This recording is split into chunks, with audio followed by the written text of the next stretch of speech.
June 2011. I think it's a question 2A or B. June 2011. June 2011. That is the question we'll want to refer ourselves to so that we are able to have enough practice on this. Yeah, it's a question June 2011. It's a question 2A. It's a question 2A, June 2011. So I'll want to have some space here. June 2011, question 2A, quite interesting.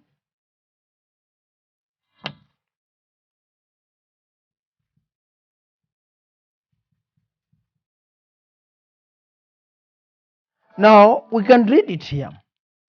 Kitunda Limited has estimated the cost of debt and equity for various financing gearing levels as follows. We have the proportion of debt, we have the required rate of return for debt and for equity. Required Roman 1, the optimal capital structure. Roman 2, Kitunda Limited wishes to transform from its optimal gearing level to an all-equity finance firm. Apply the Modigliani-Miller model with no taxes to determine the equity cost of capital. Very interesting. Now, from the required point of view, friends, we have been told to determine the optimal capital structure.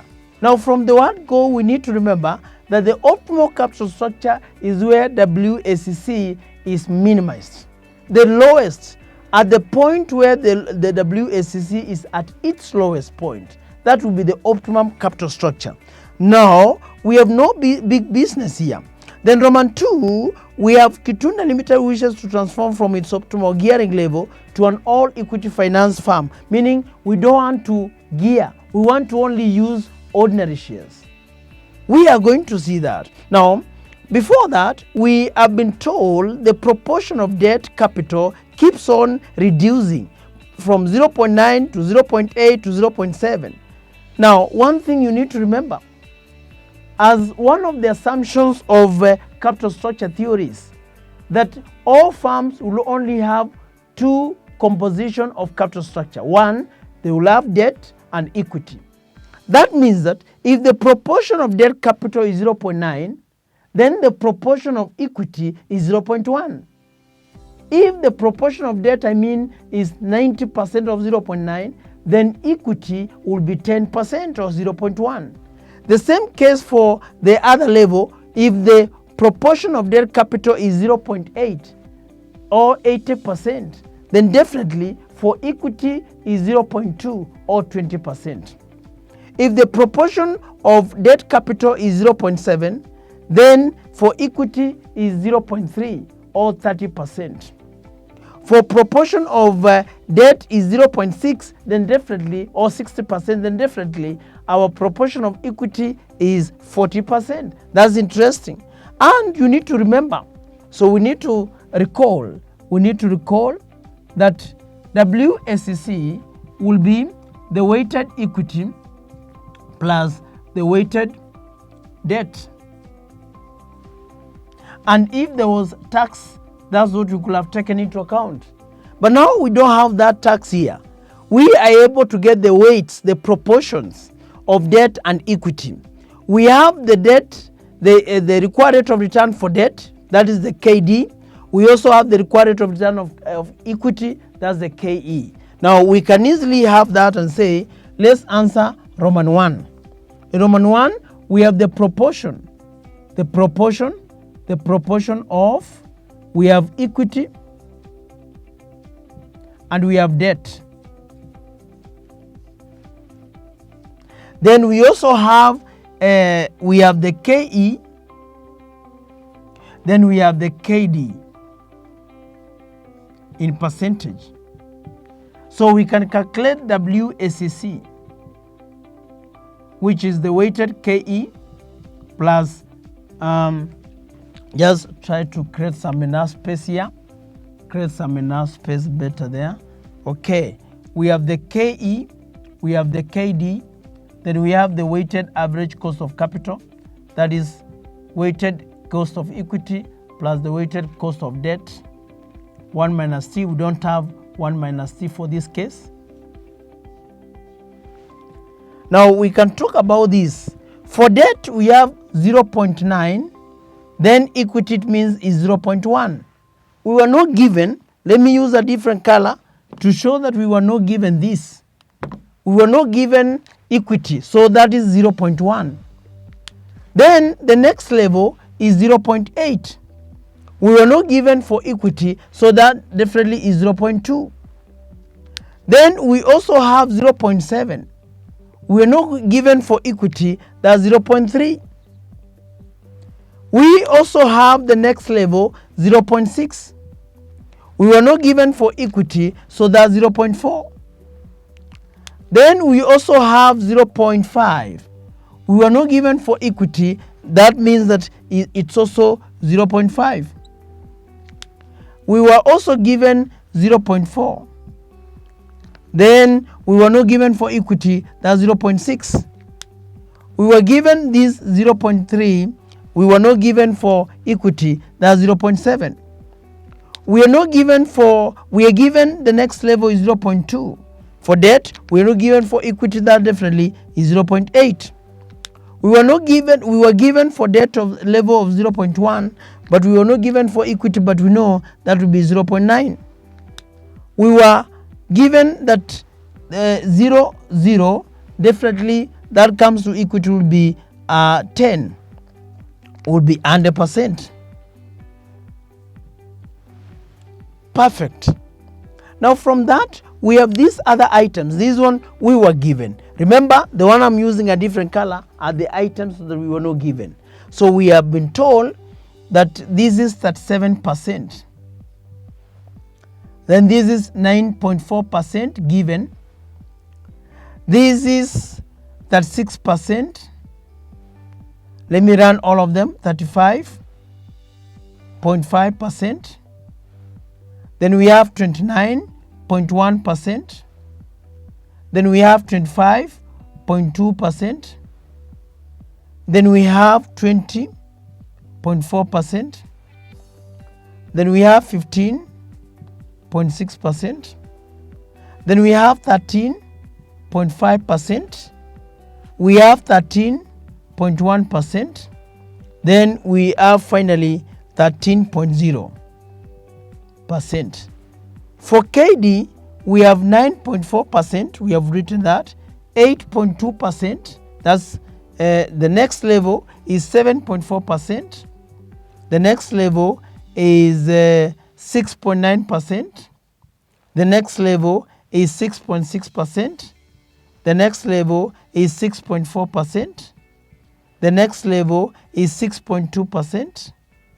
The next level is 6.1%. The next level is 6.0%.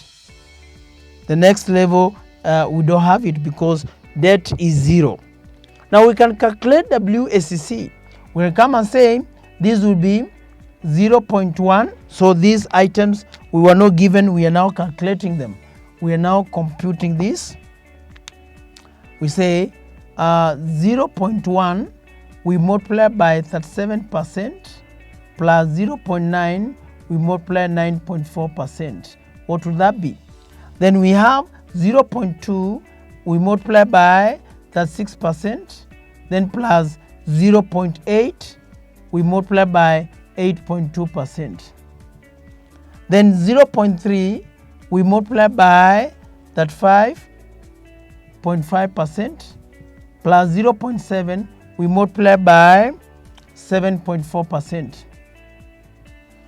0.4 you multiply by 29.1% plus 0.6 we multiply by 6.9%.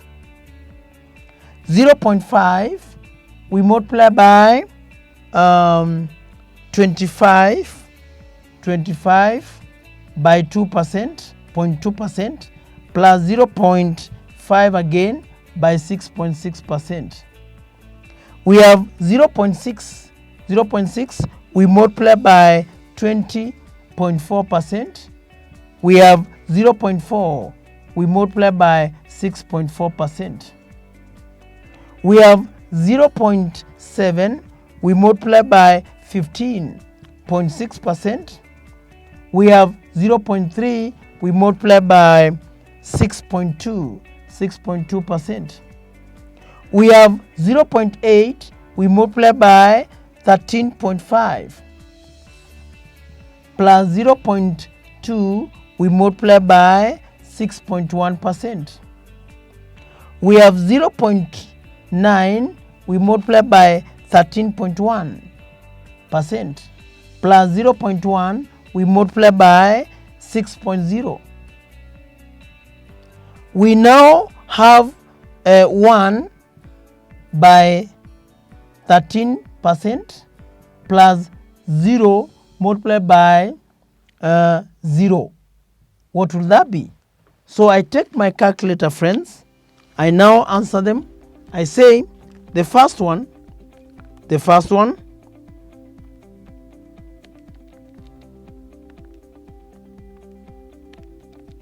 yes, 0.1 by, that's 7, plus 0.9 by 9.4. So we have there a figure of 12.16%. Then we have 0.2 by the 6 plus 0.8 by 8.2. So we have 13.76%. We have 0.3 by that 5.5 plus 0.7 by 7.4%. So we have 15.83%. We have 0.4 by 29.1 plus 0.6 by 6.9%. Then we have 0.5 by 25.2 plus 0.5 by 6.6, and that comes to 15.9. We have 0.5, no, 0.6 by 20.4 plus 0.4 by 6.4. So we have 14.8. We have 0.7 by 15.6 plus 0.3 by 6.2. So we have 12.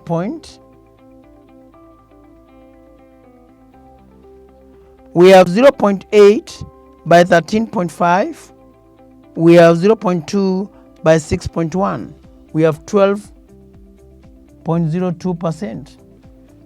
We have 0.9 by 13.1, friends, plus 0.1 by 6. So we have 12.39%.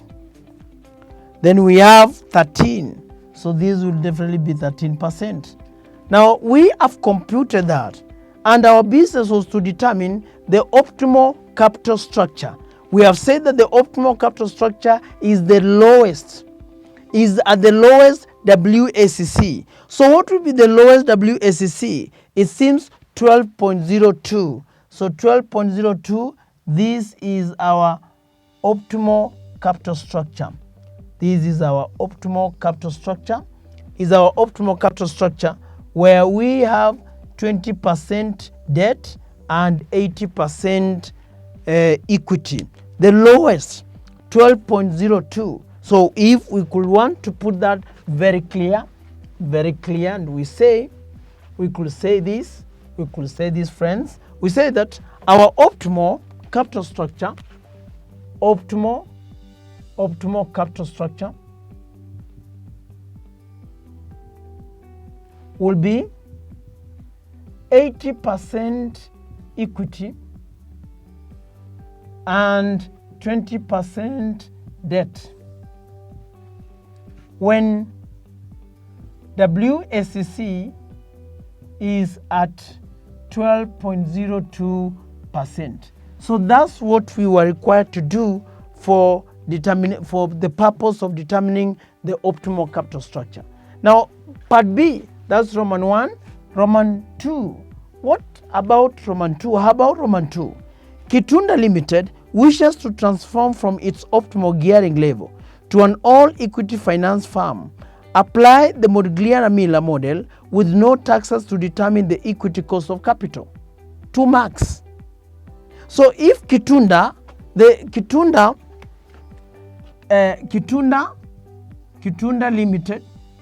Limited needs to transform to an all equity finance firm.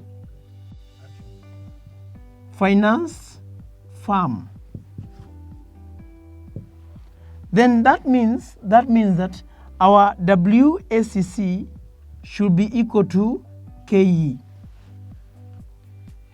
What that means is that our optimal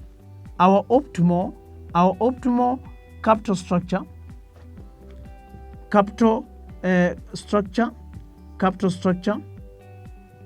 weighted average cost of capital is 12.02%.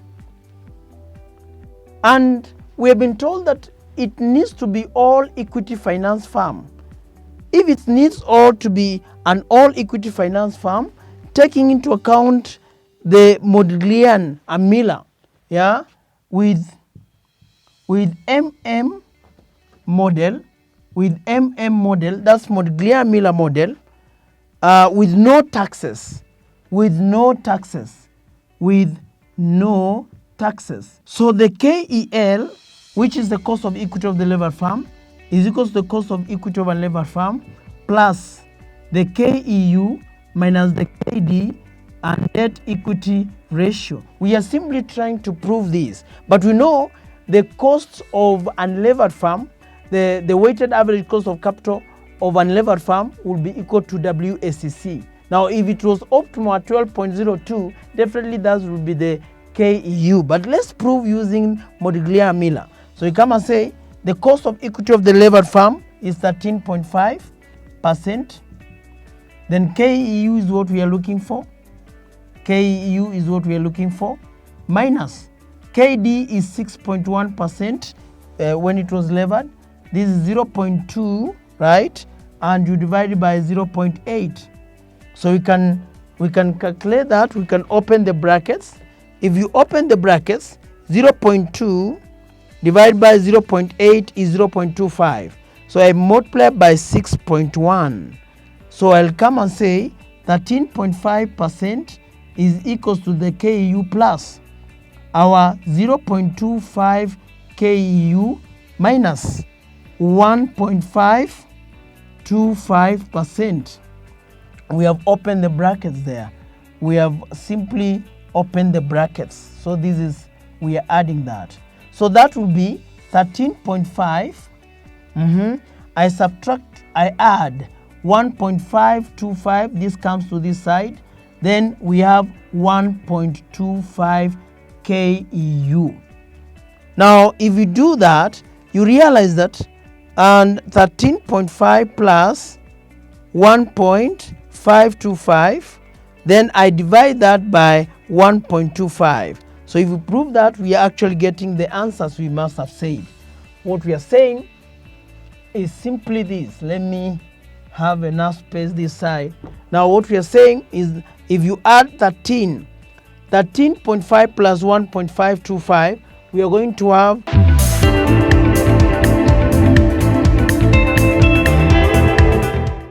Thank you for watching this video. Don't forget to get yourself a copy of our professionally prepared study text and revision partners. Visit our shop along Tom Boyer Street, Pioneer House, 3rd floor, opposite Fire Station.